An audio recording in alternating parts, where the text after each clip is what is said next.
So Don Schimmels, I've known you for a lot of years. You just turned 100 years old last summer.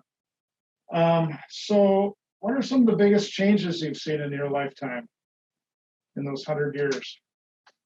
Changes have been monumental, really. Starting with transportation, flying from East Coast to West Coast in a matter of hours. I went one time from Milwaukee to San Francisco. It took me 3 days aboard train. It's huge advances in medicine. I often think that if my dad had lived long enough and taken advantage of all the advances in heart medications, that he might have lived longer. So you served in the military. Can you tell us a little bit about your experience? Well, I graduated from high school in '38, and Hitler was making all kinds of noises in Europe by that time already. I think it was in '39 that he invaded Poland and started World War II in Europe. In 1940, Congress passed a Selective Service Act by which all young men between 18 and 35 were required to register for a draft, which was the last 1 year. I would imagine it would be for testing and indoctrination and drilling, things like that. They were to be discharged at the end of the year, subject to recall if they were needed. I couldn't see my future in the infantry, so in spite of all the advice that I got from my family and my friends, I enlisted for 3 years, which was a long haul compared to the 1 year that you were supposed to be drafted. But I picked the Air Force with the idea that I might find something there that I could use in civilian life. I was sent to school. I went in November of 1940, and they sent me to school in Illinois, and I was stationed at bases in Alabama and Mississippi. And it was from there in 1943 that I received notice to be shipped overseas. We took a train to San Francisco, and we were taken to a staging area called Pittsburgh, California, which is up a canal from San Francisco. And during the war, of course, everything moves in the dark. So about 2 o'clock in the morning, all of us who were going to be shipped out got aboard a barge, floated down the canal, and got aboard ship that was tied up at the dock in San Francisco.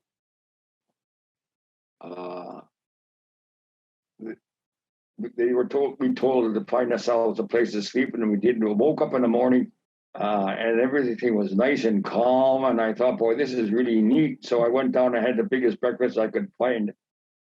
Climbed up on deck and found out we were still tied to the wharf. And by the time we cleared Golden Gate Bridge, I had lost all of my breakfast. It took us 7 days to get to Hawaii because we zigzagged along the way. There were no incidents. We landed in Hawaii, and we were there in a staging area for about a week. And then we were to ship out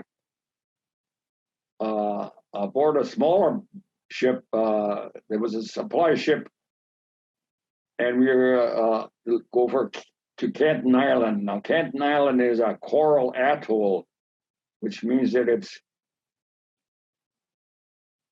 surrounded by water, the ocean. The land is white coral, as white as the snow. We had to wear dark glasses all the time and shoes because the coral is sharp. And in the middle was a lagoon.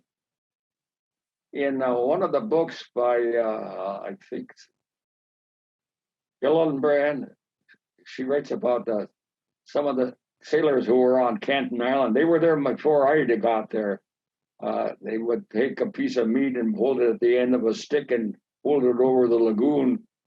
When the shark came to pick it up, they threw a hand grenade in the shark's mouth.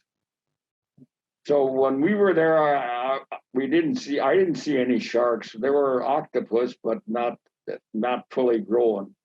And that's how we kept clean, because there was no showers. We received a canteen of water every day for our own needs. But that was all, and no fresh vegetables or fruits of any kind. There was a jar of vitamin pills on every table, and we used to eat 2-3 of them a day. I guess that was the way of keeping healthy as far as we could. So we were there from, as I said, June of '43 for the invasion of Gilbert and Marshall Islands.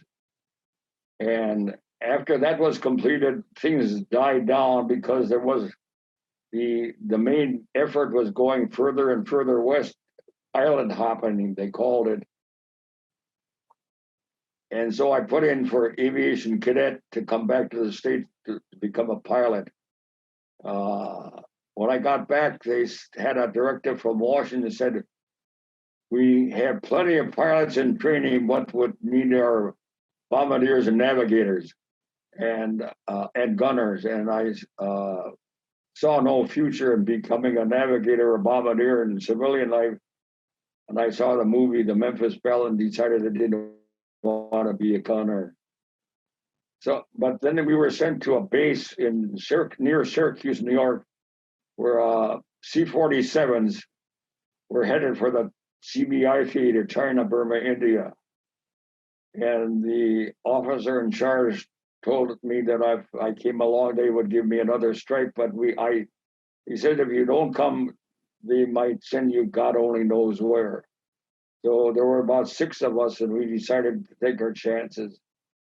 So I spent the rest of the war at a C-47 base near Kansas City. And it was from there that I received my discharge in November of 1945. So I was in the service for 4 years, 11 months, 26 days. I took advantage of the GI Bill, and I went to school at Marquette University, and I graduated from Marquette in '51, and I was a high school teacher librarian for 33 years. Well, thank you for your service, Don. And later this week, we celebrate July 4th, and we celebrate freedom. So what does the word freedom mean to you? Well, I think it has something to do with, I have the ability to use my freedom of assembly and freedom of speech and freedom of religion. But I have to also be aware of the same rights of my neighbor. And I can practice all of those freedoms as long as I don't impinge upon the freedom of my neighbor. So I guess it boils down to that basically common sense. You live with people and your neighbors with the plan of getting along with everybody. So last question, Don. How are you going to celebrate July 4th this year? Your 100th, July 4th. I don't know that we have any celebration. The next celebration I'm going to have is the one on the 10th of July when I become 101. My family will all be here. I have a son in Milwaukee, a daughter near West Bend, and a daughter near Green Bay. And they and their families will all congregate for that celebration. And then, of course, there's another celebration in August, which Myra and I celebrated. We have if I live that long, it'll be 65 years of married life. Congratulations. Thank you. Congratulations. Well, Don, thank you so much for your service and your witness and your role modeling and your faith. And thanks for doing this interview. Thank you. Thank you, John.